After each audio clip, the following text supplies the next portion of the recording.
Bilirsiniz əzizlərim, evdə gəlinlə qaynananın arası bir dəqiqəlik də soyuq olsa, elə bil ocağın alovu biraz sönür. Uşaqlarsa bunu ən birinci hiss edənlər olur. Onlar səs tonumuzu da duyur, baxışımızı da, içimizdəki gərginliyi də. Bir söz var, evdə sevgi azalanda ən çox uşaqlar üşüyür.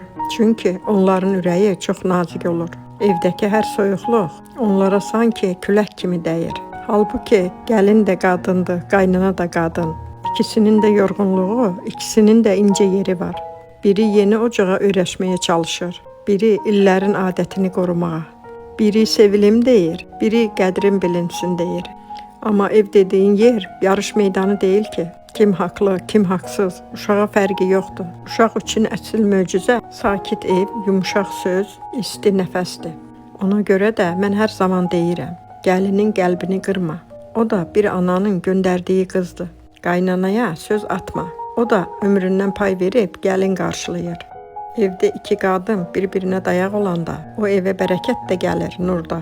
Ən çox da uşaqlar rahatlıqla böyüyür. Axı nəticədə hamımız eyni şey istəyirik. Sevgi dolu ev, xoşbəxt uşaqlar və içimizə sığan bir sakitlik.